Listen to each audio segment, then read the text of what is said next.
अगर आपको मेरी वीडियो पसंद आए तो please like, subscribe and press the bell icon. Movie की शुरुआत होती है और हमारी हीरोइन शैन यांसी को कुछ गुंडों ने किडनैप कर लिया है। और ये गुंडे शैन यांसी के मंगेतर जियांग जी को कॉल करके उससे पैसे मांग रहे होते हैं। और शैन यांसी कह रही होती है, जियांग जी प्लीज मुझे बचा लो। मगर जियांग जी गुंडों से पैसे देने की मना कर देता है। और ये गुंडे जियांग जी से कह रहे होते हैं, ये तुम्हारी फैन से है तो तुम्हें इसकी जान की जरा भी परवाह नहीं, क्या तुम इसके लिए जरा से पैसे नहीं दे सकते। और शैन यांसी भी इन लोगों की बातें सुन रही होती है। और फिर जियांग जी कहता है, उस बर्थलेस लड़की को जियांग फैमिली ने पाल पोस कर बड़ा किया है और वो मेरे लिए एक डॉग से ज्यादा कुछ भी नहीं। और जियांग जी के मुंह से ऐसी बातें सुनकर सैन यांची को तो छोड़ो, इन गुंडों को भी धक्का लग जाता है कि ये किस तरह के फैन से है। और फिर वो गुंडे सैन यांची को मारने वाले थे, लेकिन तभी यहाँ कुछ लोग आ जाते सैन यांची को बचाने। और यह है हमारा हीरो ची हारुन, जो यहाँ सैन यांची को बचाने के लिए आया है, क्योंकि हारुन सैन यांची से बचपन से ही प्यार करता है। और ची हारुन जियांग जी की कंपनी जियांग ग्रुप में स्पेशल असिस्टेंट है। और अब हारुन यांशी को घर लेके आता है और बाथटब में डाल देता है, क्योंकि उन लोगों ने यांशी को ड्रग दिया था, जिसकी वजह से यांशी का खुद पर कंट्रोल नहीं रहता और वो हारून के क्लोज चली जाती है, जिसकी वजह से हारून सड्यूस हो जाता है और खुद को नहीं रोक पाता। और अब सुबह होती है और सैन यांची सोकर जागती है और उसे याद आता है कल रात क्या हुआ था। और फिर खुद से कह रही होती है, मैंने क्या किया। और चुपचाप से दबे पैर वहां से निकलकर जा रही होती है। तभी हारून सोकर जग जाता है और यांसी को आवाज देता है। और फिर यांसी उससे कहती है, कल रात आपने मेरी हेल्प की, उसके लिए थैंक यू सो मच। और जल्दी से वहां से भाग आती है और अब सीधे ऑफिस में जियांग जी के पास आती है। और उसे देखकर जियांग जी कहता है, तुम्हारा तो किडनैप हो गया था, उन लोगों ने तो बड़ी जल्दी छोड़ दिया। और फिर यांसी उससे पूछती है, तुम कल रात कहाँ थे। और यांसी के इतना बोलते ही गुस्से में आकर जियांग जी उसका गला पकड़ लेता है और उससे कहता है, तुम्हारी इतनी हिम्मत तो मेरे मामलों में दखल दो। और यांग जी उससे कहती है, मैं तो बस ये जानना चाहती हूँ, तुम्हें कल रात ऐसा कौन सा जरूरी काम था जो तुम्हारी फैंसी की लाइफ से बढ़कर था। और जियांग जी कहता है, कान खोलकर सुन लो, मैं तुमसे प्यार नहीं करता, मैं सैन फैमिली की रियल डॉटर सैनली से प्यार करता हूँ। तुम्हारी और मेरी शादी सिर्फ और सिर्फ बिजनेस और फैमिली की वजह से हो रही है। और तभी जियांग जी को सैनली का फोन आ जाता है, क्योंकि जियांग जी ने उसे डिनर का प्रॉमिस किया था। और जियांग जी से कह रहा होता है, मुझे याद है और मैं टाइम पर आ जाऊंगा। और फिर यांसी कहती है, तुम्हारे लिए डिनर पार्टी इंपॉर्टेंट है, लेकिन अपनी फैंसी की लाइफ नहीं। और फिर जियांग जी कहता है, अब मुझे तुम्हारी शक्ल नहीं देखनी और मत भूलो, तुम्हारी माँ जो हॉस्पिटल में लेटी है वो मेरी वजह से जिंदा है, याद रखना मेरे बिना तुम कुछ भी नहीं। और इतना बोलकर यांसी को झटक कर वहां से चला जाता है। और अब बहुत ही दुखी होकर यांसी वहीं बैठ जाती है और अब हारून उसके पास आता है और उसकी केयर करता है और उससे कहता है, तुम ठीक हो। और वो कहती है, नहीं। और रोते हुए हारून के सीने से लग जाती है। और फिर हारून को उस पल की याद आ जाती है जब बचपन में एक बार हारून रो रहा था और यांसी उसे संभाल रही होती है। गाइस, इस मूवी में बहुत सारे सस्पेंस है। ये दोनों बचपन से एक दूसरे को कैसे जानते हैं और हारून की असली पहचान क्या है और ये जियांग ग्रुप में स्पेशल असिस्टेंट की जॉब क्यों कर रहा है, ये सब कुछ मूवी में आगे पता चलेगा। और यह है सैन ली, जो कि सैन यांची की सिस्टर है। और जियांग जी ने सैन यांची से झूठ बोला था कि वो इससे प्यार करता है, लेकिन वो इससे प्यार नहीं करता। जियांग जी को लगता है कि सैन ली ने बचपन में उसकी जान बचाई थी, इसीलिए वो उसके लिए हर समय अवेलेबल रहता है। और सैन ली किसी भी तरीके से जियांग जी से शादी करना चाहती है, पावर और पोजीशन के लिए। और यांशी हारून से बहुत ही ज्यादा कंफर्टेबल होकर बात कर रही होती है और उससे कहती है, तुम तो सब कुछ जानते ही हो और लास्ट नाइट तुमने मेरी हेल्प नहीं की होती तो पता नहीं क्या होता। और फिर हारून यांशी को जियांग जी से ब्रेकअप करने के लिए बोलता है और यांशी कहती है, ब्रेकअप तो मैं करूंगी और अब हमें चलना चाहिए, क्योंकि अगर किसी ने हमें साथ देख लिया और जियांग जी को पता चल गया तो तुम्हारे लिए अच्छा नहीं होगा। और फिर हारून उससे कहता है, तुम एक बात भूल रही हो। और इसके क्लोज आकर कहता है, कल रात तुमने कहा था तुम चाहती हो। और ये बात सुनकर यांशी थोड़ा सहम जाती है। और अब यांशी अपने ऑफिस में होती है, तभी एक एम्प्लॉय आकर उससे कहती है, तुम्हें जियांग जी ने ऑफिस में बुलाया है। और अब यांशी ऑफिस में आती है और इन दोनों को क्लोज देखती है और सैनली यांशी को देखकर मुस्कुराने लगती है, क्योंकि यांशी को ऑफिस में जियांग जी का नाम लेकर सैनली ने ही बुलाया था। और फिर यांशी कहती है, तो तुमने मुझे ये सब कुछ देखने के लिए ऑफिस में बुलाया था। और फिर सैनली भली बनती हुई कहती है, सिस्टर तुम गलत समझ रही हो। और जियांग जी सैनली से कहता है, तुम्हें कोई भी सफाई देने की जरूरत नहीं है। और हट होकर यांशी कहती, हाँ किसी भी सफाई की जरूरत नहीं है, क्योंकि अब हम दोनों के बीच में सब खत्म और मैं चलती हूँ। और यांशी की बात सुनकर जियांग जी को बहुत तेज गुस्सा आ जाता है और उसका गला पकड़ लेता है और उससे कहता है, तुम्हें क्या लगता है तुम मुझे छोड़कर चली जाओगी, रिश्ता खत्म कर लोगी तो मुझे कोई फर्क पड़ेगा? मत भूलो तुम सिर्फ मेरे लिए कुत्ते के बराबर हो। और उसे धक्का देकर पटक देता है। और ये सब देखकर सैनली बहुत ज्यादा मुस्कुरा रही होती है, क्योंकि वो तो यही चाहती थी। और अब यांशी उठकर खड़ी होती है, मगर उन लोगों से कुछ भी नहीं कहती और अपने आप से कह रही होती है, शैन यांशी अब दोबारा पीछे मुड़कर नहीं देखना है। और अब यांशी वॉशरूम में होती है और रो रही होती है और तभी हारून आकर उसे पीछे से हक कर लेता है और यांशी थोड़ा घबरा जाती है और उससे कहती है, लेडीज वॉशरूम में कोई देख लेगा, जाओ यहाँ से।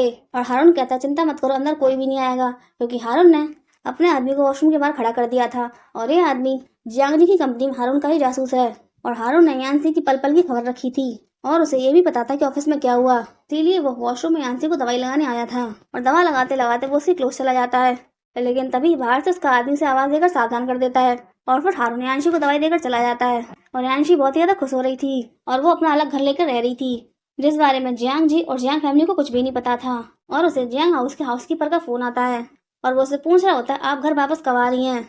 और नैन्सी उससे जियांग के बारे में पूछती है और वो उससे कहता है आज सैनली का बर्थडे है।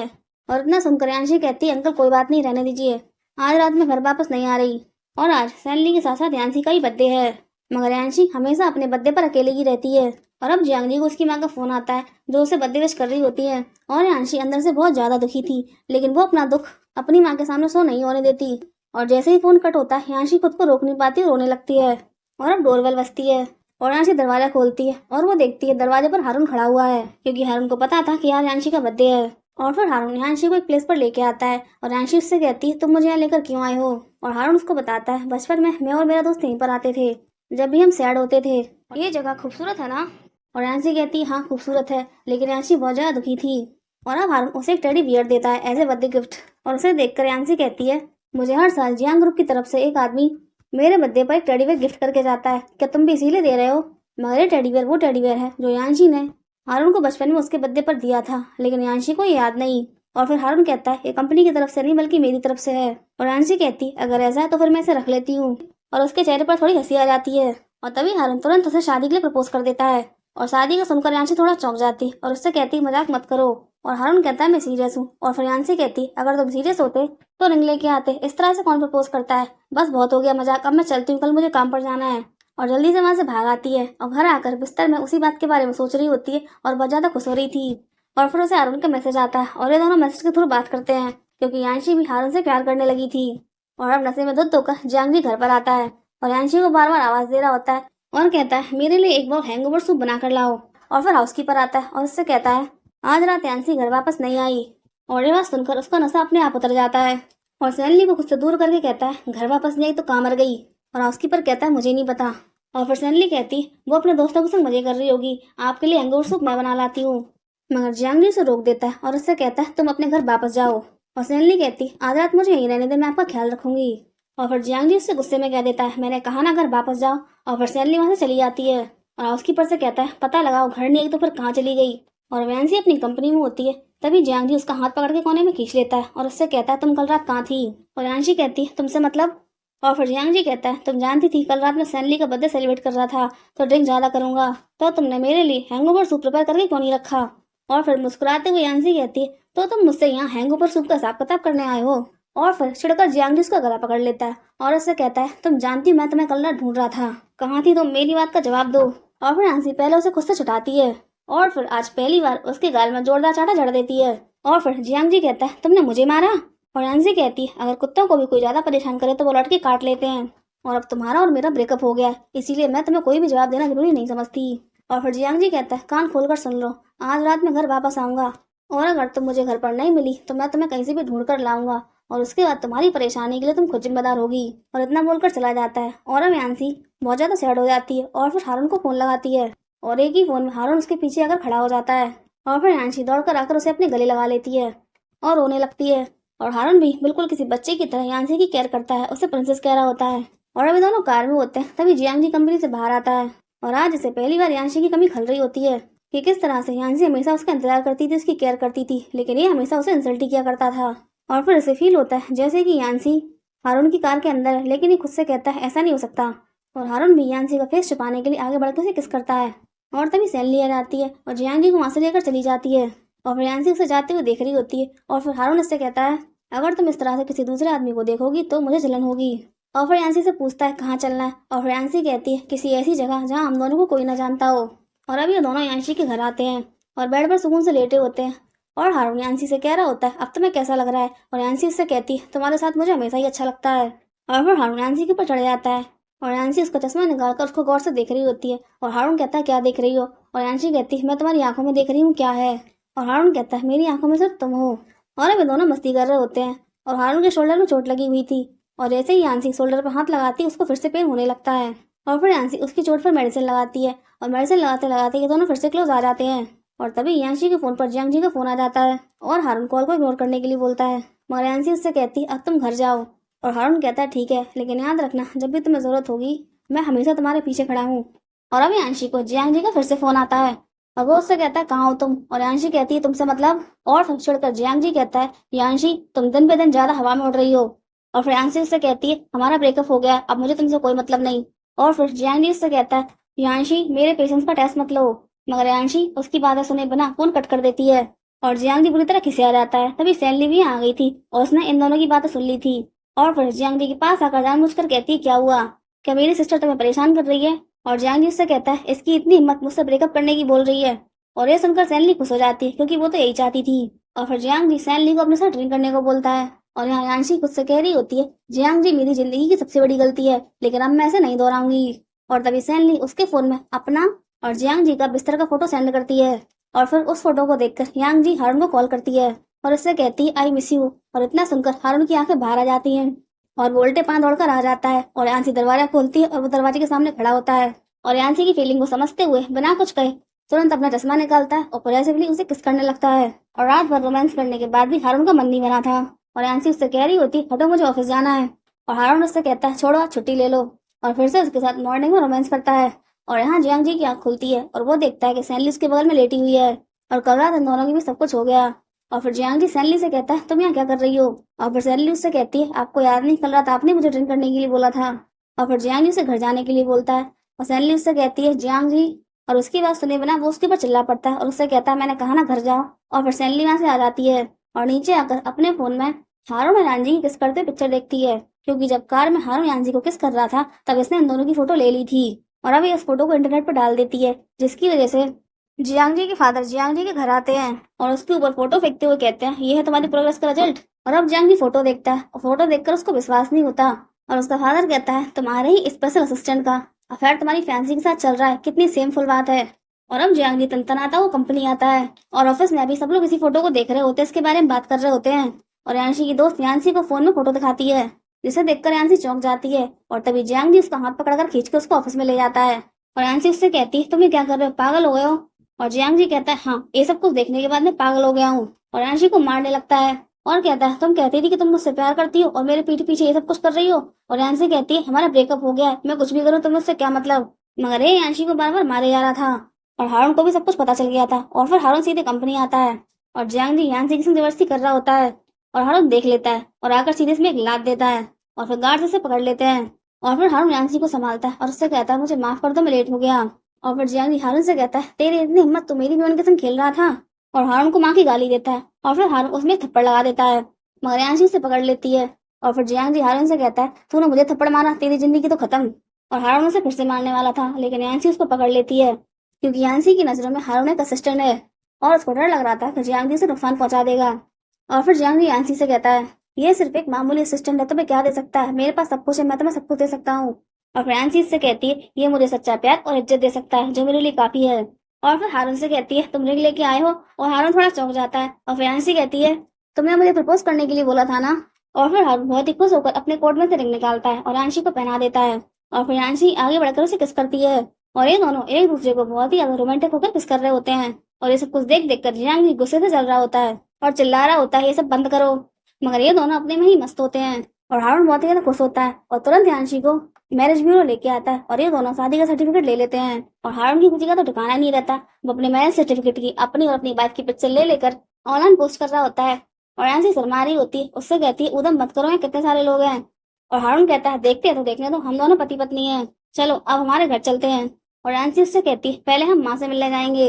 और हारून माँ से मिलने से पहले बहुत ज्यादा घबरा रहा होता है और घबराहट दूर करने के लिए यांशी से किस मांग रहा होता है। और फिर यांशी से किस करती है और माँ इन दोनों को किस करते हुए देख लेती है और आवाज देती है। और फिर यांशी माँ को बताती है ये मेरा पति है। और माँ को भी इस बात से कोई प्रॉब्लम नहीं थी, वो खुश थी। और जियांग जी अपने घर में घुटनों के बल बैठा हुआ था और उसके फादर ने हंटर से उसकी पिटाई लगाई होती है, क्योंकि इस सब तमाशे की वजह से उनकी कंपनी को बहुत लॉस हुआ था। और जियांग जी के फादर जियांग जी को सैनली से शादी करने के लिए बोल रहे होते हैं और जियांग जी कहता है मैं सैनली से शादी नहीं कर सकता, वो मेरे लिए बहन जैसी है। और उसका फादर कहता है बिजनेस को बचाने के लिए सैनली एकमात्र रास्ता है और तुम एक औरत को हैंडल नहीं कर पाए तो बिजनेस को क्या हैंडल करोगे। और अब मैं तुम्हें 1 हफ्ते का टाइम दे रहा हूँ, ये सबको सॉर्ट आउट कर लो। और जियांग जी सैनली से शादी करने को तैयार नहीं था, इसीलिए वो अपने फादर के सामने बहुत ही ज्यादा रो रही होती है, आंसू बहा आकर उनसे कह रही होती है मैं जियांग जी ब्रदर से बहुत ज्यादा प्यार करती हूँ और जब तक वो यांसी है वो मेरे कभी नहीं हो सकते, डैड प्लीज कुछ करिए।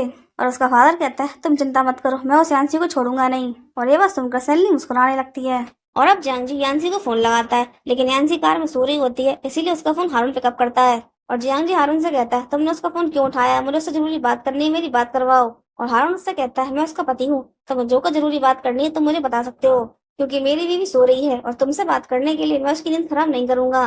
मगर जियांग जी एक ही बात पढ़ा था कि उसे यांसी से बात करनी है। और फिर हारून उसका फोन कट कर देता है। और फिर जियांग जी फिर से उसको फोन लगाता है और हारून उससे कहता है, तुम मेरे हाथ से पिटना चाहते हो। और फिर जियांग जी कहता है, मुझे यांसी की फिक्र हो रही है, आज जो कुछ हुआ उसकी वजह से मेरे डैड बहुत ज्यादा गुस्से में है और मुझे डर है कि वो कहीं यांसी को कुछ कर ना दे। और हारून उससे कहता है, तुम चिंता मत करो, उसको सेव करने के लिए मैं हूँ। और जियांग जी उसका मजाक उड़ाने लगता है, उससे कहता है, तुम एक मामूली असिस्टेंट हो, तुम उसे क्या दे सकते हो। और फिर हारून उससे कहता है, हर कोई तुम्हारी तरह बेवकूफ नहीं होता, मुझे पता है मुझे अपनी बीवी को कैसे सेव करना है। और हारून की बात सुनकर जियांग जी चिढ़ जाता है और फिर हारून फोन कट कर देता है। और फिर यांसी से कहता है, मेरी जिंदगी की आखिरी सांस तक मैं तुम्हें प्रोटेक्ट करूंगा। और यांसी सो रही होती है, इसीलिए अपनी गोद में लाकर उसे बेड पर लिटाता है, लेकिन तभी यांसी की आंख खुल जाती है और वो उससे कहता है, मैंने तुम्हारी नींद खराब कर दी। और यांसी कहती है, नहीं, बल्कि इतनी अच्छी नींद तो मुझे काफी समय बाद आई है। और फिर हारून उससे कहता है, अब हमारी शादी हो गई है ना, तो मुझे हस्बैंड बुलाओ। और फिर यांसी उसको हस्बैंड बुलाती है और हारून कहता है, नहीं ऐसे नहीं, सही से बुलाओ, मुझे क्लियर सुनाई देना चाहिए। और फिर यांसी उसके कान में काट लेती है और फिर इन दोनों का रोमांस शुरू हो जाता है। और हारून यांसी से शादी करके इतना ज्यादा खुश था कि वो उसे हर समय बस अपने सामने देखना चाहता था। और जब यांसी जॉब इंटरव्यू के लिए जा रही होती है तब वो उसे मना कर रहा होता है और कहता है, मैं तुम्हारा ख्याल रखूंगा, तुम्हें घर से बाहर जाकर काम करने की जरूरत नहीं है। और फिर यांसी उससे कहती है, अगर पूरी फैमिली तुम्हारे ऊपर डिपेंड हो जाएगी तो तुम काम करते करते थक जाओगे। और जैसे ही यांसी अपने घर से बाहर निकलती है, हारून अपने आदमी को फोन लगाता है और उससे कहता है, मेरी बीवी घर से बाहर निकली है, उसकी सेफ्टी के सारे इंतजाम होने चाहिए। और यांसी बहुत ज्यादा सैड होकर बैठी होती है क्योंकि उसको जॉब नहीं मिली थी। और उसे हारून का फोन आता है और वो हारून से कह रही होती है, मैंने कभी नहीं सोचा था कि जियांग जी ऐसी हरकत करेगा, क्योंकि कंपनी वालों ने उससे कह दिया था, मिस्टर जियांग जी ने हमें मना कर दिया तुम्हें जॉब देने के लिए। और ये सब किया धरा जियांग जी का नहीं बल्कि हारून का था, क्योंकि हारून का खुद का बहुत बड़ा बिजनेस है, जियांग जी से भी बहुत बड़ा। और वो किसी बहाने से अपनी बीवी को अपनी कंपनी में ही जॉब पर रखना चाहता है, जिससे कि कोई भी बाहर वाला उसे परेशान ना कर पाए। और अब यांशी घर पर आती है और हारून ने उसके लिए अपने हाथों से बहुत ही टेस्टी खाना बनाया था। और ये सब कुछ देखकर यांशी को उस पल की याद आ जाती है जब इसी तरह से यांशी जियांग जी के लिए खाना बनाया करती थी और देर रात तक उसके घर आने का इंतजार करती थी। मगर जियांग जी ने उसके प्यार और उसके एफर्ट की कदर कभी नहीं की, हमेशा उसको इंसल्ट ही किया। और उसका उल्टा हारून उसे उतना ही ज्यादा प्यार और इज्जत दे रहा था। और गरम गरम सूप सर्व करते वक्त हारून की थोड़ी सी उंगली जल जाती है और फिर यांशी उसकी केयर कर रही होती है, उसकी फिंगर पे मेडिसिन लगा रही होती है। और यांशी को अपनी केयर करते देख हारून को उस पल की याद आ जाती है जब वो छोटा था और उसकी फिंगर में चोट लग गई थी, तब भी यांशी उसकी ऐसी केयर कर रही होती है। और हारून बहुत ही ज्यादा रो रहा होता है, मगर आज यांशी के साथ उतना ही ज्यादा खुश होता है। और अब यांशी की याद में जियांग जी की भूख मर गई थी और उसका हाउस कीपर उससे कह रहा होता है, बेटा अगर तुम खाना नहीं खाओगे तो तुम्हारी तबीयत खराब हो जाएगी। और अब जियांग जी यांशी के रूम में आता है और वो देखता है जियांग जी अपना सारा सामान ले गई, लेकिन जो कुछ भी उसने यांसी को दिया था उसमें से एक भी चीज नहीं लेकर गई। और अब जियांग जी को उसके आदमी का फोन आता है और वो उससे बताता है कि सैनली के फादर ने यांसी को नुकसान पहुंचाने के लिए किसी आदमी को भेजा है। और यहाँ हारून यांसी से हैंसिंग ग्रुप में जॉब वैकेंसी की बात कर रहा होता है और हैंसिंग ग्रुप किसी और का नहीं बल्कि हारून का ही है। और यांसी उससे कह रही होती है, हैंसिंग ग्रुप तो बहुत बड़ा है, क्या मुझे वहाँ जॉब मिल जाएगी। और हारून कहता है, क्यों नहीं, मेरी बीवी बहुत टैलेंटेड है। और जियांग जी परेशान होकर यांसी को और हारून को फोन लगा रहा होता है, लेकिन इन दोनों का ही फोन नहीं लग रहा था। और अब दरवाजे पर नॉक होता है और हारून दरवाजा खोलने जाता है और दरवाजे पर जियांग जी के फादर का भेजा हुआ गुंडा था, मगर उसके पीछे हारून के गार्ड भी खड़े थे। और फिर हारून उसको बेहोश कर देता है और फिर हारून के गार्ड उसे बताते हैं कि जियांग जी नीचे खड़ा हुआ है। और फिर हारून अपनी बीवी से कहता है, मैं नीचे कचरा फेंकने जा रहा हूँ, और कचरा फेंकने के बहाने बाहर आता है। और जियांग जी हारून से कहता है, यहाँ से ठीक तो है ना। और हारून कहता है, मैंने तुमसे कहा था ना मैं हूँ, और मेरे रहते कोई मेरी बीवी को छू भी नहीं सकता, पर तुम अपनी मनुष्य शक्ल लेकर यहाँ क्यों आए हो। और हारून की ऐसी बात सुनकर जियांग जी पूरी तरह चिढ़ जाता है और उससे कहता है, हारून तुम मरना चाहते हो। और हारून कहता है, यहाँ मेरा टाइम वेस्ट मत करो, जाओ घर जाकर सो जाओ, मेरी बीवी इंतजार कर रही है, मुझे वापस जाकर उसके संग साड़ लेना है और जाते हुए कचरा फेंक देना।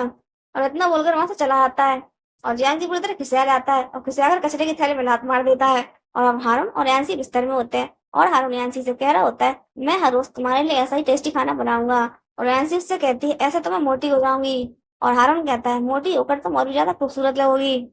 और ये दोनों एक साथ टाइम स्पेंड कर रहे होते हैं, तभी यांशी को उसके फादर का फोन आ जाता है और यांशी उन्हें डैड कह रही होती है और वो उससे कहता है, तुम मुझे अब तक फादर कह रही हो, और अगर मुझे फादर मानती हो तो हारून को छोड़कर आ जाओ, क्योंकि तुम दोनों की शादी तुम्हारे ग्रैंडफादर और जियांग जी के ग्रैंडफादर ने फिक्स की थी, क्योंकि जियांग जी सैली से शादी करने के लिए तैयार नहीं हो रहा था और इन दोनों फैमिलीज के बिजनेस में बहुत ज्यादा प्रॉब्लम आ रही होती है, जिसकी वजह से ये आदमी यांसी को इमोशनल ब्लैकमेल कर रहा होता है। और अभी तक यांसी हारून के संग जितनी ज्यादा खुश थी अब उतनी ज्यादा सैड हो जाती है। और फिर हारून से कहती है क्या तुम मेरी स्टोरी सुनोगे। और हारून कहता है हाँ। और अब यांसी हारून को अपने पास्ट के बारे में बताती है कि वो सैन फैमिली में 12 साल तक उनकी बेटी बनकर रही, लेकिन 12 साल के बाद पता चला कि मैं उनकी असली बेटी नहीं हूँ बल्कि सैनली उनकी असली बेटी है, और वो उसे घर ले आए। और सैनली के घर आ जाने के बाद मेरी इस घर में कोई पूछ नहीं रही, ना तो कोई मुझे खाने के लिए पूछता था और ना ही मेरे सोने का कोई ठिकाना था। मेरा और सैनली का जन्म एक ही दिन एक ही हॉस्पिटल में हुआ था और हम दोनों गलती से बदल गए थे। और मेरी असली माँ ने सैनली को 12 साल तक पाला, और जब वो मुझे मिली तब बीमार होकर अस्पताल में भर्ती हो चुकी थी। घर में एकमात्र ग्रैंडफादर ही ऐसे थे जो मुझसे प्यार करते थे, और मेरे ग्रैंडफादर और जियांग जी के ग्रैंडफादर बहुत अच्छे दोस्त थे, मेरी स्थिति जानते थे, इसीलिए ग्रैंडफादर के मरने के बाद जियांग जी के ग्रैंडफादर ने मुझे अडॉप्ट कर लिया और मेरी माँ का इलाज का खर्चा भी उठाया। और बचपन में मैं एक बार पहाड़ों में खो गई थी और बेहोश हो गई थी, जब जियांग जी ने आकर मेरी जान बचाई और मैं उसके एहसान तले दबी थी, इसीलिए उसकी बदतमीजियां बर्दाश्त करती रही। और यहाँ सैनली अपने दोस्तों के संग मस्ती कर रही होती है, तभी जियांग जी यहाँ आता है और उसका हाथ पकड़कर बाहर ले जाता है और उससे कहता है तुमने अपने डैड को बोलकर यांसी को नुकसान पहुंचाने के लिए गुंडे भिजवाए थे। और सैनली कहती हाँ, लेकिन कोशिश बेकार चली गई। और अब जियांग जी उसे झटक कर नीचे पटक देता है और उससे कहता है अगर आज के बाद तुमने यांसी को नुकसान पहुंचाने की कोशिश की या उसे हाथ भी लगाया तो मुझसे बुरा कोई नहीं होगा। और इतना बोलकर जाने लगता है। और फिर सैनली उससे कहती है वो जियांग फैमिली की गोद ली हुई बेटी है और किसी काम की नहीं, और मैं सैन फैमिली की बेटी हूँ और मैं अकेली हूँ जो आपसे सच्चा प्यार करती हूँ, लेकिन आप मुझे हमेशा बहन की तरह ट्रीट करते हैं। और फिर जियांग ही जाकर उसे उठाता है और उससे कहता है तुमने बहुत ड्रिंक कर ली, चलो मैं तुम्हें घर छोड़ देता हूँ। और सैनली उससे कहती है मुझे कहीं नहीं जाना, पहले आप मुझे ये बताइए अगर आप मुझसे प्यार नहीं करते तो आप हमेशा मेरे से कितना अच्छा बर्ताव क्यों करते हैं, हमेशा मेरी बहुत ज्यादा केयर क्यों करते हैं। और जियांग जी उससे कहता है क्योंकि बचपन में तुमने मेरी जान बचाई थी। और जियांग जी के मुंह से ये बात सुनकर सैनली को याद आ जाता है, क्योंकि बचपन में जब जियांग जी पानी में डूब गया था तब यांशी ने उसकी जान बचाई थी, लेकिन जब उसे होश आने वाला था तब यांशी वहां से चली गई थी और तभी सैनली वहां आ गई थी। और जियांग जी सैनली को अपने सामने देखता है और उसे लगता है कि सैनली ने उसकी जान बचाई है, और सैनली भी उसको सच्चाई नहीं बताती। और वो सब कुछ याद करके सैनली अपने मन में कह रही होती है इसी वजह से ये मेरी इतनी केयर करता है, लेकिन अगर इसे सच्चाई का पता चल गया तो ये मेरे लिए बिल्कुल अच्छा नहीं होगा। और अब सैनली अपना रवैया बदल लेती है और जियांग जी से कहती है मुझे माफ कर दो, मैंने कुछ ज्यादा ही पी ली थी, इसीलिए फालतू बकवास कर रही थी। और जियांग जी कहता है कोई बात नहीं, लेकिन तुम मेरी बात मानो, यांसी को नुकसान मत पहुंचाओ। और सैनली कहती है हाँ मैं आपकी बात मानूंगी और ऐसा कुछ भी नहीं करूंगी, मगर मुझे भूख लगी, क्या आप मेरे संग कुछ खाने चलेंगे। और जियांग इसके समझाने लगता है और फिर ये अपने मन में कह रही होती है मैं उसे नुकसान नहीं पहुंचाऊंगी, मैं उसका नाम और निशान बता दूंगी। और आज यांसी हैंशो ग्रुप में जॉब इंटरव्यू के लिए जा रही होती और बहुत ज्यादा नर्वस होती है, और हारून उसे प्यार से समझा रहा होता है। और फिर उसके घर समझाने के बाद फोन करके अपने आदमी से कह देता है मेरी वाइफ इंटरव्यू के लिए आ रही है, उसके लिए सारे अच्छे अरेंजमेंट होने चाहिए। और यांसी बहुत ही नर्वस होकर इंटरव्यू दे रही होती है, क्योंकि हैंशिंग बहुत बड़ी कंपनी है और हारून अपने एम्प्लॉय से टच में था। और वो यांशी से कहता है तुमने इंटरव्यू पास कर लिया, अब से जॉब तुम्हारी, और अब तुम कल। और इतना बोलते हारून उसको टोक देता है और उससे कहता है कल से नहीं, अभी मेरी नई नई शादी हुई है, इसीलिए मुझे कुछ और दिन अपनी बीवी के संग रहना है। लेकिन उससे पहले एम्प्लॉय कुछ बोलता है यांशी खुद ही बोल पड़ती है मैं कल से आऊंगी। और अब बेचारा कुछ भी नहीं कर सकता था और कहता है ठीक है कल से आ जाना। और अब यांशी घर पर आती है और बहुत ही ज्यादा खुश होती है और हारून से कह रही होती है मैंने इंटरव्यू पास कर लिया। और हारून कहता सच में, तुम्हारा इंटरव्यू कैसा रहा। और यांशी कहती है उन्होंने इंटरव्यू बहुत ही ज्यादा आराम से लिया और सैलरी भी बहुत ज्यादा दे रहे हैं। और फिर हारून कहता है बड़ी कंपनी वाले इंटरव्यू ऐसे ही लेते हैं और उनके वर्कर बहुत ज्यादा मेहनत करते हैं, इसीलिए वो उन्हें अच्छी सैलरी भी देते हैं। और यांशी कहती है लेकिन, और फिर हारून कहता है ज्यादा मत सोचो, चलो हम सेलिब्रेट करते हैं। और अब यांशी कंपनी आती है और हारून ने कंपनी में सभी एम्प्लॉय को अपनी और अपनी वाइफ की फोटो सेंड कर दी थी और सबको बता दिया था कि यांशी मेरी वाइफ है, और इसीलिए सब उसे खड़े होकर रिस्पेक्ट दे रहे होते हैं। लेकिन यांशी थोड़ी कंफ्यूज हो रही थी और हारून के असिस्टेंट को इस बात का डर था और गलती से भी यांशी को किसी भी एम्प्लॉय ने जरा सा भी बुली कर दिया तो बॉस मेरी खाला ढूंढ देंगे। और अब वो यांशी को केबिन में लेके आता है और यांशी उससे कहती है मैं तो एक नॉर्मल एम्प्लॉय हूँ, पर मेरे लिए केबिन क्यों। और असिस्टेंट कहता है नहीं, तुम भूल गई, इंटरव्यू में हमारी बात हुई थी, तुम यहाँ की नई डिजाइनिंग डायरेक्टर हो। और यांशी उससे कहती शायद मुझसे कोई गलतफहमी हो गई है, पर मुझे नहीं लगता कि मैं इतनी बड़ी पोजीशन संभाल पाऊंगी। और असिस्टेंट कहता है मुझे तुम पर पूरा भरोसा है, तुम कर लोगी, इसीलिए मैंने तुम्हें जॉब दी है। और उसे अपनी बातों को लपेट लेता है और फिर यांशी मान जाती है। और अब ये अपने बॉस के पास आता है और आकर हारून को बताता है सब अरेंजमेंट अच्छे से हो गए हैं, मैडम मान गई है। और हारून उससे कहता है याद रखना उसे मेरी सच्चाई का पता ना चले। और फिर सेक्रेटरी पूछता है आखिर आप उन्हें सच क्यों नहीं बता रहे। और हारून कहता है मेरे कुछ काम अधूरे हैं, उनके पूरे हो जाने के बाद मैं उसे सच बता दूंगा। और अब यांशी काम से वापस आती है और हारून फ्लावर लेकर उसका वेट कर रहा होता है और यांशी पहले फ्लावर ना लेकर उसको किस करती है। और हारून कहता है क्या बात है, अब तो बिल्कुल नहीं शर्मा रही। और फिर यांशी कहती है मुझे क्यों शर्माना चाहिए। और अब यांशी को हॉस्पिटल से फोन आता है क्योंकि उसकी माँ की तबीयत ज्यादा खराब हो गई थी और अर्जेंट में सर्जरी करनी थी, और इस हॉस्पिटल में एक भी डॉक्टर ऐसा नहीं था जो उनकी हार्ट सर्जरी कर सके। और फिर हारून डॉक्टर से कहता है मुझे एक दिन का टाइम चाहिए, मैं विदेश से डॉक्टरों को बुला लूंगा। और डॉक्टर कहता है हमारे पास केवल आज रात का ही टाइम है, उसके बाद ही सर्वाइव नहीं कर पाएंगी। और इस सिटी में केवल डॉक्टर ली ऐसे इंसान है जो सर्जरी को कर सकते हैं, लेकिन वो केवल जियांग ग्रुप हॉस्पिटल में जियांग फैमिली के लिए ही काम करते हैं। और अभी आंशी जल्दी से जियांग हॉस्पिटल आती है और यहाँ आकर उसको पता चलता है कि डॉक्टर हॉस्पिटल में नहीं है। जियांग जी ने कॉल करके उन्हें किसी के ट्रीटमेंट के लिए बुलाया है। और फिर यांसी जियांग जी को फोन लगाती है और सैनली देखती है कि यांशी का फोन है और वो सीने में दर्द होने का नाटक करने लगती है। जियांग जी को यांसी से बात नहीं करने देती, लेकिन हारून डॉक्टर की लोकेशन का पता करके यहाँ आ गया था। और हारून को देखकर बहुत ही तनतनाते हुए जियांग जी कहता है तुम यहाँ क्यों आए हो। और फिर हारून का आदमी उसके पेट में मुक्का देता है और हारून डॉक्टर को अपने लोगों के संग वहां से भेज देता है। और फिर जियांग जी कहता है तुम लोग अंधे हो गया, तुम्हें दिखा नहीं। डॉक्टर सैनली का स्टमक चेक कर रहा था। और फिर हारून कहता है यांसी की माँ की जिंदगी इसके पेट दर्द से ज्यादा इम्पोर्टेंट है। और फिर खड़े होकर सैनली कहती है उसकी माँ से हमें क्या मतलब, और तुम कौन हो, क्या हो, और अगर तुम में हिम्मत है तो मुझे जान से मार डालो और फिर देखते हैं तुम इस सिटी से बाहर कैसे निकलते हो। और फिर हारून कहता है मैं ऐसा कैसे कर सकता हूँ, मैं तो कानून का पालन करने वाला नागरिक हूँ, पर शायद आप मुझे अपने पिताजी की तरह समझ रही हैं। और ये बात सुनकर सैनली का मुंह सूख जाता है। और यांसी की माँ की सर्जरी अच्छे से हो गई थी, लेकिन घबराहट की वजह से यांसी बेहोश हो गई थी। और डॉक्टर हारून को अकेले में बता रहा होता है यांसी की माँ की सर्जरी तो हो गई है, लेकिन उनकी कंडीशन पहले ही बहुत ज्यादा खराब हो चुकी थी और इसलिए अब वो ज्यादा नहीं जी पाएंगी। और हारून डॉक्टर से कहता है ये बात उसे मत बताना। और अब हारून ने कुछ इंपोर्टेंट फाइल देने के लिए अपने सेक्रेटरी को बुलाया था और सेक्रेटरी अपने गर्लफ्रेंड के घर से आ रहा था और उसके पेरेंट्स उन लोगों ने से बहुत ज्यादा गिफ्ट दिए थे, लेकिन हारून की कॉल की वजह से उसे अपने गिफ्ट के साथ ही यहाँ आना पड़ा। और तभी यांशी आ जाती है और यांशी को देखकर ये दोनों घबरा जाते हैं। और फिर यांशी कहती है मिस्टर लू आप यहाँ, और हारून को उसी के सेक्रेटरी से मिलवाती है। और हारून अपने सेक्रेटरी को इशारा कर रहा होता है और फिर सेक्रेटरी बहाना बनाते हुए कहता है हमारी कंपनी का रूल है और हम हर नए एम्प्लॉय को उसके घर जाकर ग्रीट करते हैं, गिफ्ट देते हैं। और गिफ्ट पाकर यांशी बहुत ही ज्यादा खुश हो जाती है और सेक्रेटरी से कहती है मिस्टर लू आप अंदर आकर बैठे हैं, मैं गिफ्ट रख के आती हूँ। और फिर सेक्रेटरी हारून से कहता है बॉस ये गिफ्ट मेरे पेरेंट्स इन लोगों ने दिए थे।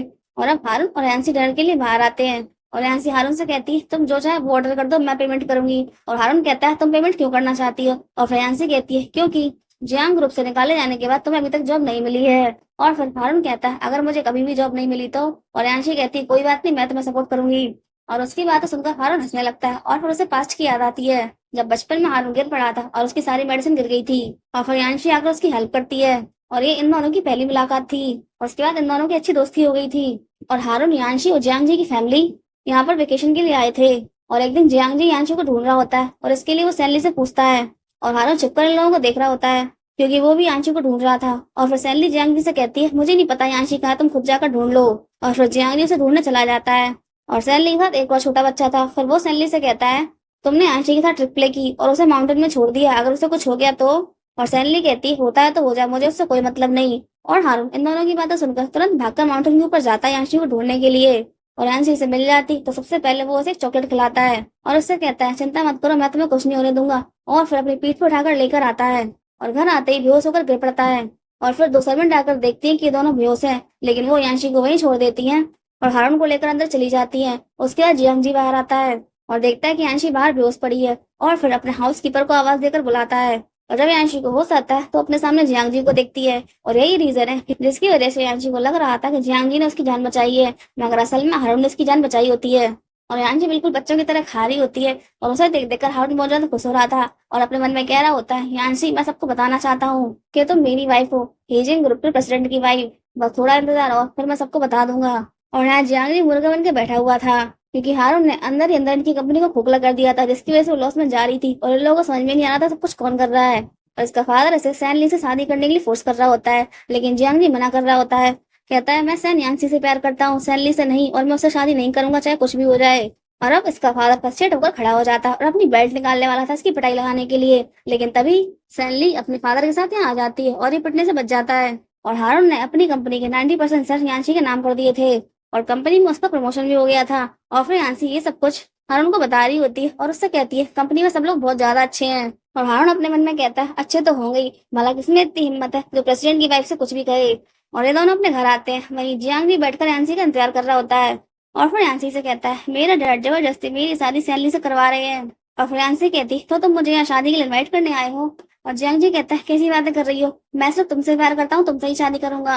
और उसकी बात सुनकर हारून कहता है तुम्हें दिख नहीं रहा मैं यहीं पे खड़ा हूँ, लेकिन जियांग जी उसे इग्नोर कर देता है और फिर से यांशी से कहने लगता है यांशी मुझे माफ कर दो, बस एक और मौका दे दो। और यांशी कहती तुम पागल हो गए, मेरी शादी हो चुकी है और तुम तो हमेशा से सैनली से प्यार करते थे ना, और अब तुम्हारी शादी उससे हो रही तो फिर तुम्हें क्या प्रॉब्लम है। और फिर जियांग जी कहता है ऐसा नहीं है, उसने एक बार मेरी जान बचाई थी, बस इसीलिए मैं उसे अच्छे से ट्रीट करता हूँ, लेकिन प्यार मैंने सिर्फ तुमसे किया है। और फियांसी कहती है उसने तुम्हारी जान बचाई थी, इसलिए तुम उसे अच्छे से ट्रीट करते थे और मुझसे प्यार करते हो, इसीलिए मुझे कुत्ता समझते थे। और फिर जियांग जी कहता है मैं पहले बिल्कुल एक गधा था, प्लीज मेरी बात का विश्वास करो, मुझे एक चांस दे दो। और फियांसी जियांग जी को इग्नोर करके हारून को लेकर अंदर जा रही होती है, लेकिन जियांग जी उन्हें नहीं जाने देता, उनका रास्ता रोक रहा होता है। और फिर हारून फ्रस्ट्रेट होकर उसे एक पंच लगा देता है और उससे कहता है बस बहुत हो गया, निकलो यहाँ से। लेकिन जियांग जी अभी बाज नहीं आता, वो यांसी से कह रहा होता है ये मेरी कंपनी में मामूली असिस्टेंट था और अब तो ये इंसान बेरोजगार है, आखिर तुम्हें क्या दे सकता है, और इसका तो कोई बैकग्राउंड भी नहीं है, देखना एक दिन तुम्हें ये छोड़कर चला जाएगा। और फिर हारून कहता है मैं तुम्हारी तरह नहीं हूँ, मैं यांसी को कभी नहीं छोड़ूंगा और अपनी जिंदगी की आखिरी सांस तक उसे बचाता रहूंगा। लेकिन जियांग जी अभी भी नहीं मान रहा था, वो यांसी से बराबर वही बातें दोहरा रहा होता है, मैं तुमसे प्यार करता हूँ, मेरी बात का विश्वास करो। और अब यांसी फ्रस्ट्रेट होकर उससे कहती है इस तरह की जिद तुमने बचपन में भी की थी, तुमने मेरे और अपने ग्रैंडपा से कहा था कि बड़े होकर मैं यांसी से ही शादी करूंगा, और ग्रैंडपा ने समझाया भी था कि बड़े होकर लोगों की चॉइस बदल जाती है, और जियांग जी ने कसम खाई थी मैं कभी नहीं बदलूंगा, चाहे जो हो जाए मैं यांसी से ही शादी करूंगा। और फिर यांसी के ग्रैंडपा जियांग जी के ग्रैंडपा से कह रहे होते हैं पता नहीं मेरी जिंदगी और कितने दिन की है, और मुझे पता है मेरे जाने के बाद सैन फैमिली की भेड़िए मेरी बच्ची को नोच खाएंगे, और अगर यांसी की सगाई जियांग जी से हो जाती है तो मैं निश्चिंत हो जाऊंगा। और फिर ये दोनों ग्रैंडपा मिलकर इन दोनों की शादी पक्की कर देते हैं, और यही असली रीजन था जिसकी वजह से जियांग जी के ग्रैंडपा ने यांशी को गोद लिया था। और उसी दिन हारून भी अपने ग्रैंडपा के साथ यांशी के लिए शादी का रिश्ता लेके आया था, और इन दोनों ने इन लोगों की सारी बातें सुन ली थी। और फिर ग्रैंडपा हारून से कहते हैं बेटा हम लेट हो गए और वो लड़की तुम्हारी किस्मत में नहीं है। और फिर यांशी जियांग जी से कहती है उसके बाद तुमने मेरे साथ क्या किया, मुझे इंसान भी नहीं समझा, और आज फिर से वैसी ही जिद लेके आ गए हो, और उस दिन जब मेरा किडनैप हो गया था अगर हारून टाइम पर नहीं आता तो आज मैं जिंदा नहीं होती। और फिर जियांग जी हर बड़ी में कह देता है वो लोग तुम्हें नहीं मारते क्योंकि मैंने ही प्लान किया था। और फिर चौक कर यांशी कहती है क्या तुमने मेरा किडनैप करवाया था। और फिर जियांग जी बता देता है हाँ मैंने तुम्हारी किडनैपिंग की थी, क्योंकि तुम मुझसे हमेशा कहती थी कि मैं तुमसे ऐसा बर्ताव क्यों करता हूँ, और तुम कहती थी कि तुम मुझसे प्यार करती हो, लेकिन कभी भी खुद को मुझे हाथ नहीं लगाने दिया, और ऊपर से मेरे डैड हमारी शादी के खिलाफ थे, और इन सब चीजों की वजह से मुझे ऐसा लगता था जैसे कि मैं तुम्हें कहीं खो ना दूं, और इसीलिए मेरे पास इसके अलावा कोई चॉइस नहीं बची थी, और वो लोग कभी भी तुम्हें जान से नहीं मारते। और फिर यांसी कहती है वाह तुम्हारे विचार कितने सुंदर हैं, और अब तुम्हारे और मेरे बीच कुछ भी कहने सुनने के लिए नहीं बचा, हारून चलो घर के अंदर चलते हैं। और जियांग जी फिर से रास्ता रोक रहा होता है, लेकिन हारून उसको साइड में धक्का दे देता है, और जियांग जी अभी भी यांशी यांशी चिल्ला रहा होता है, और फ्रस्ट्रेट होकर हारून चिल्लाकर उसे जाने के लिए बोलता है। और आज एक बिजनेस डिनर पार्टी होती है, और जियांग जी अपसेट होने की वजह से बहुत ज्यादा ड्रिंक कर रहा था, और सैनली उसको मना कर रही होती है लेकिन वो नहीं मानता। और फिर जियांग जी का फादर उसके पास आता है और उससे कहता है आज हैंशिंग ग्रुप के प्रेसिडेंट यहाँ आने वाले हैं, और हम कोशिश कर रहे हैं कि उनसे बात करके हमारी कोऑपरेशन उनके साथ हो जाए, और अगर हमारी कोऑपरेशन उनके साथ हो जाती है तो हमारी सारी प्रॉब्लम खत्म हो जाएंगी, और साथ ही साथ हमारा लेवल बहुत ऊपर पहुंच जाएगा। लेकिन तुम अपनी हरकतों से बाज नहीं आ रहे, सब कुछ खराब करने पर तुले हो, अच्छा होगा अगर तुम यांसी के बारे में ना सोचकर कॉर्पोरेशन के बारे में सोचो। लेकिन जियांग जी अपने मन में अब भी यही कह रहा होता है कॉर्पोरेशन होने से हमारा लेवल ऊपर पहुंच जाएगा, यांशी अब तुम देखना, तुम्हें रिग्रेट होगा तुमने मुझे छोड़कर उसको चूज किया। और अब इस पार्टी में यांशी की एंट्री होती है, और यांशी इस पार्टी में हैंशिंग ग्रुप की रिप्रेजेंटेटिव बनकर आई है, और उसे देखकर सब लोग चौंक जाते हैं। और फिर सैनली उससे कहती तुम यहाँ क्यों आई हो, और अगर गलती से आ गई हो तो उल्टे पाए वापस चली जाओ, वरना सिक्योरिटी को बोलकर तुम्हें बाहर फेंकवा देंगे।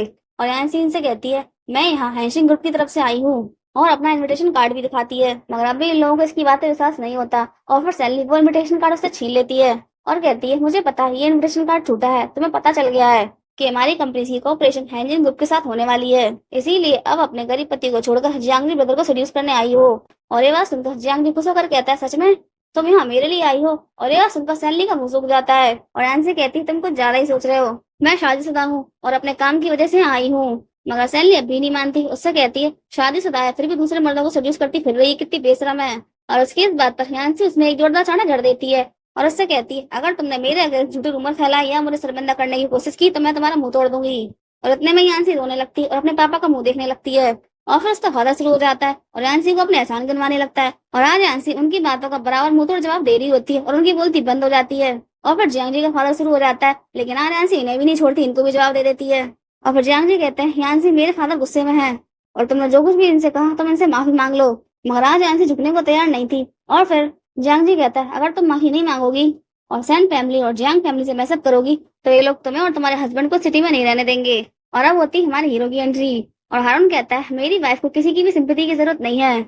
और ये सब लोग उसके सेक्रेटरी को हैंशिंग ग्रुप के खास आदमी के रूप में जानते थे, और ये लोग उसे बहुत ही ज्यादा ग्रीट कर रहे होते हैं। और हारून को उसके साथ देखकर जियांग जी उससे कहता है जरूर ये आपका नया असिस्टेंट है। और ये पहले हमारी कंपनी में स्पेशल असिस्टेंट हुआ करता था और इसकी बहुत ज्यादा गलतियों और खराब परफॉर्मेंस की वजह से मैंने इसे जॉब से निकाल दिया। और फिर सैलरी कहती हाँ, और इसकी बीवी ये यहाँ दिखावा कर रही है कि ये यहाँ पर हैंशिंग ग्रुप की तरफ से आई है। और उसका फादर कहता है सबको पता है हैंशिंग ग्रुप कितना बड़ा है और कितना रिस्पेक्टफुल है और इन जैसे सेवलेस पर्सन इस कंपनी में नहीं होने चाहिए। और फिर सैलरी कहती है गार्ड्स इस लड़की को उठाकर बाहर फेंक दो। और फिर हारून का सेक्रेटरी इसके गाल में एक जड़ देता है और इन लोगों को बताता है कि यांशी हैंशिंग ग्रुप में मेजर शेयर होल्डर है और इन लोगों का भी यकीन नहीं होता। और फिर सेक्रेटरी कहता है खुद प्रेसिडेंट ने यांशी के नाम पर कंपनी के 90% शेयर कर दिए हैं। और फिर जियांग जी का फादर कहता है इम्पॉसिबल, ऐसा हो ही नहीं सकता, मैं खुद प्रेसिडेंट से पूछ कर ये साबित कर देता हूँ कि सब कुछ झूठ है। और अब ये जियांग जी को हारून का बिजनेस काट देता और उसे हारून को कॉल करने के लिए बोलता है। और बहुत ही खुश होकर सैनली कहती है मिस्टर प्रेसिडेंट बहुत ही ज्यादा क्रूर इंसान है और तुम दोनों ने उनके नाम का यूज किया, अब तुम दोनों गए काम से। और जैसे जियांग जी नंबर डायल करता है हारून के फोन की रिंगटोन बजने लगती है और इन लोगों के मुंह फटे रह जाते हैं और आंखें बाहर आ जाती हैं। और फिर हारून कॉल पिकअप करता है और कहता है हेलो। और फिर चिढ़कर जियांग जी कहता है आखिर तुम हो कौन। और अब हारून इन लोगों का अपना पूरा नाम बताता है, ची जैन हारून। और इसका पूरा नाम सुनकर सैनली के फादर और जियांग जी के फादर के पैर कांप जाते हैं और कहते हैं तुम ची फैमिली के मास्टर हो।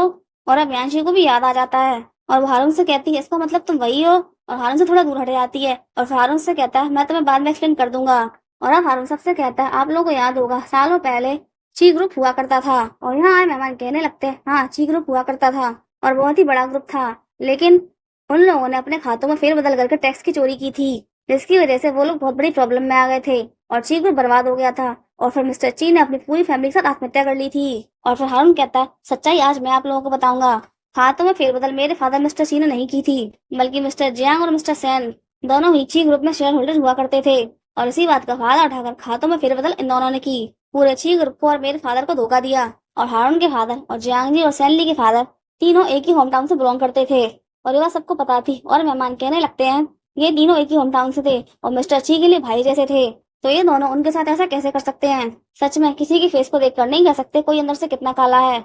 और अब ये दोनों अपनी सफाई देते हुए कहते हैं ये सब कुछ झूठ है और तुम्हारे पास इस बात का क्या सबूत है। और फिर हारून कहता है हाँ बात बहुत पुरानी है इसीलिए मेरे पास कोई सबूत नहीं।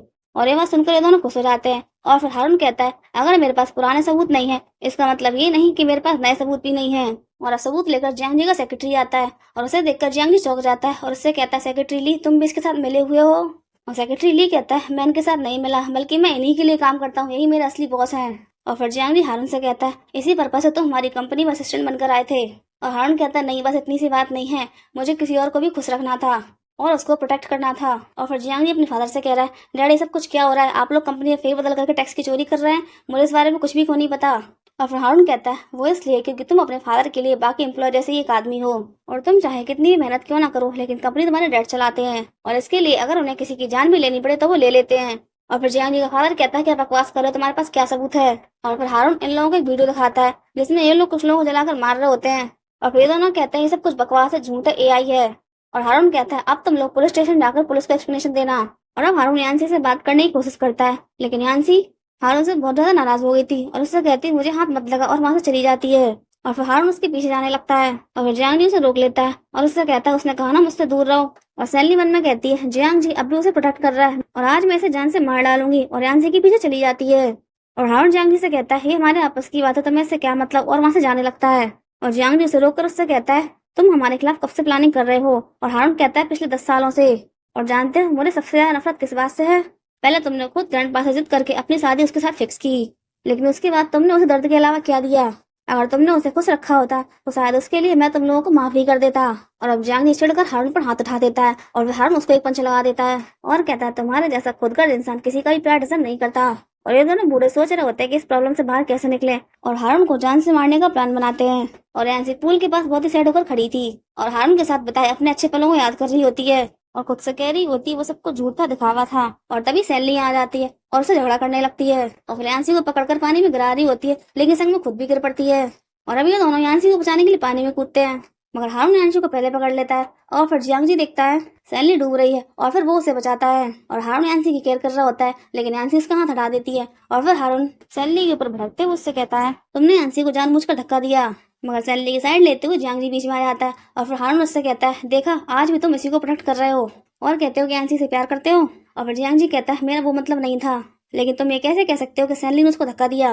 और हारून कहता है आते हुए हम दोनों ने देखा था और इन दोनों की बहस हो रही होती है और फिर यहाँ से चिल्लाकर इन दोनों को चुप करा देती है और फिर सैनली से कहती है, सैनली मैं तुम्हें आखिरी बार वार्न कर रही हूँ। और फिर उसके गाल में एक जोरदार चांटा जड़ देती है और इन दोनों से कहती है, आज के बाद तुम दोनों मेरे सामने कभी मत आना। और हारून को उसका कोट वापस करके चली जाती है और फिर हारून भी इन दोनों को वार्निंग देके जाता है। और इनके जाते ही जियांग सैनली का गला पकड़ लेता है और उससे कहता है, सच सच बताओ, जब तुम्हें तैरना आता ही नहीं है तो बचपन में तुमने मेरी जान कैसे बचाई थी। और सैनली कहती है, मुझे तैरना आता है, वो तो बस मेरे पैर में मोच आ गई थी। और फिर जियांग जी उसको पकड़कर पूल में लटका देता है और उससे कहता है, सच बताओ वरना मैं तुम्हें अभी पटक दूंगा। लेकिन सैनली अभी भी झूठ बोल रही होती है कि मैंने तुम्हारी जान बचाई। और जियांग जी कहता है, तुम नहीं बताओगी, ठीक है मैं खुद ही पता लगा लूंगा। और उसे झटक कर वहां से जाने लगता है और अब सैनली उसको सच बता देती है और सच्चाई जानकर वो चौंक जाता है। और फिर सैनली कहती है, यांशी के दिल में तुम्हारी जलाई फीलिंग नहीं है, मैं तुम्हें सच्चा प्यार करती हूँ। और अब जियांग इसके गाल में जोरदार चांटा देता है और इससे कहता है, मैं हमेशा से ही सिर्फ यांशी से शादी करना चाहता था और आज तक जो कुछ भी हुआ है वो सब कुछ तुम्हारी गलती है। और इतना बोलकर चला जाता है और अब सैनली बिल्कुल अकेली रह जाती है और हारून यांशी को समझाने के लिए, उसे मनाने के लिए उसके पीछे पीछे घूम रहा होता है, लेकिन यांशी नहीं मान रही होती और उसको रोड पर धक्का दे देती है, जिसकी वजह से वो नीचे गिर पड़ता है। और तभी अचानक से वहाँ एक गाड़ी आ जाती है और गाड़ी की आवाज़ सुनकर यांशी डर जाती है। उसे लगता है कि हारून का एक्सीडेंट हो गया और फिर घबराकर यहाँ वहाँ हारून को ढूंढने लगती है। और फिर हारून उसको आवाज़ देता है और हारून को सही सलामत देखकर वो भागकर उसके गले लग जाती है और कहती है, मुझे लगा तुम्हारा एक्सीडेंट हो गया, मुझे माफ़ कर दो, ये मेरी गलती, मैंने तुम्हें धक्का दिया। और हारून उससे कहता है, कोई बात नहीं, मैं बिल्कुल ठीक हूँ। और फिर उसे रिलैक्स करने के लिए टॉफ़ी देता है और वो टॉफ़ी देखकर यांशी को याद आता है, जब बचपन में हारून उसे बचाने आया था तब भी उसने उसे ऐसी ही टॉफ़ी दी थी। और अब यांशी को याद आ जाता है और वो उससे कहती है, इसका मतलब बचपन में मेरी जान तुमने बचाई थी, ना कि जियांग जी ने। और हारून कहता, तुम्हें याद आ गया, अच्छी बात है। और अब यांशी को हॉस्पिटल से फ़ोन आता है, उसकी माँ की तबीयत ज़्यादा खराब हो गई है। और फिर हारून यांशी को हॉस्पिटल लेके जा रहा होता है, तभी सामने से 3 गुंडे आ जाते हैं और फिर हारून यांशी को कार में बिठाकर वहाँ से भगा देता है और इन गुंडों से फाइट करता है। तभी यहाँ हारून के लोग आ जाते हैं और इनकी जम की पिटाई लगाते हैं। और ये गुंडे इन दोनों बुड्ढों ने ही भेजे थे और हारून का एक्सीडेंट करवाने के लिए वो गाड़ी भी इन दोनों ने भेजी थी, लेकिन इन दोनों की सारी प्लानिंग फेल हो गई थी। और अब ये दोनों देखते हैं कि इनकी गाड़ी के आसपास हारून के लोग और हारून खड़ा हुआ है और सैनली का फादर बुरी तरह कांप जाता है। और फिर जियांग जी के फादर से कहता है, अब हम क्या करें। और जियांग जी का फादर बड़ी आराम से कहता है, अब क्या करना है, गाड़ी से उतरो। और फिर ये दोनों गाड़ी से बाहर निकल के आते हैं और सैनली का फादर बुरी तरह कांप रहा होता है और जियांग जी का फादर बड़ी शान से कह रहा होता है, हम लोग तो बूढ़े हो चुके हैं, लेकिन तुम तो अब भी यंग हो और अगर हमें मार डालोगे तो तुम्हारा क्या होगा। और फिर हारून कहता है, मेरा बस एक सवाल है, अगर मेरे डैड ना होते और उन्होंने तुम्हारी हेल्प ना की होती तो आज तुम दोनों कुछ भी नहीं होते, उसके बाद ही मेरे फादर को धोखा क्यों दिया। और फिर जियांग जी का फादर कहता है, क्योंकि हम ये बर्दाश्त नहीं कर सकते थे कि हमसे उम्र में छोटा होने के बाद भी वो हमसे इतना आगे निकल गया और ये तुम्हारे फादर की गलती है जो उन्होंने हम पर आंख बंद करके भरोसा किया। और अब हारून इन दोनों से कुछ भी नहीं कहता और फिर अपने लोगों से कहता है, इन लोगों को पुलिस में दे दो। और अब हॉस्पिटल अपने बीवी के पास आता है और यांशी की माँ की डेथ हो चुकी है और मरने से पहले यांशी की माँ ने यांशी से कहा था, मुझे पता है तुमने मेरी वजह से बचपन से ही बहुत ज्यादा परेशानियां उठाई हैं, लेकिन मुझे जितनी चिंता तुम्हारी है उतनी सैनली की भी है, क्योंकि मैंने तुम्हें जन्म दिया है और उसे 12 साल तक पाल पोस कर बड़ा किया है और मैं जानती हूँ उसे गरीबी से नफरत है और तुम समझदार हो, इसीलिए अगर वो तुम्हें परेशान भी करती है तो तुम मेरे लिए उसे माफ कर देना। और यांशी हारून से कह रही होती है, मेरी माँ मर गई, मैं फिर से अकेली हो गई। और हारून उससे कहता है, नहीं, हम दोनों हैं एक दूसरे के लिए और मैं तुम्हें कभी भी अकेला नहीं छोड़ूंगा। और यांशी कहती है, तुम झूठ तो नहीं बोले। और फिर हारून कहता है, मैं कसम खाकर कहता हूँ, मैं तुम्हें कभी भी छोड़कर नहीं जाऊंगा, हमेशा तुम्हें प्रोटेक्ट करूंगा अपनी आखिरी सांस तक। और फिर यांशी उससे कहती है, मुझे माफ कर दो, मैं तुम्हें नहीं पहचान पाई, लेकिन तुम बचपन में इतने मोटे थे, अचानक इतने हैंडसम कैसे हो गए। और अब ये दोनों यांशी की माँ के ग्रेप पर होते हैं और यांशी अपनी माँ से अपने मन की सारी बातें कर रही होती है। और फिर वहां से आकर यांशी हारून से पूछती है, मुझे बताओ तुमने इतने सालों में क्या किया, मुझे जानना है। और हारून कहता है, मैं ना हमेशा सिर्फ तुम्हारे बारे में सोचा। और यांशी कहती है, मुझे बताओ मेरी माँ ने तुमसे अकेले में क्या कहा था। और हारून कहता है, क्यों बताऊं, ये हम दोनों के बीच का सीक्रेट है। और यांशी कहती है, तुमने मुझसे कहा था तुम कभी मुझसे कुछ भी नहीं छुपाओगे। और फिर हारून कहता है, ठीक है, तुम जानना चाहती हो तो उसके लिए तुम्हें मुझे किस देनी पड़ेगी। और यांशी उसे किस कर लेती है और फिर हारून उसको पास बुलाकर उसे किस कर लेता है और उससे कहता है, नहीं बताऊंगा। और इन दोनों की इसी मस्ती और हैप्पीनेस के साथ मूवी की हैप्पी एंडिंग हो जाती है। अगर आपको मूवी पसंद आई हो तो प्लीज लाइक, सब्सक्राइब, कमेंट और share. Thank you for watching.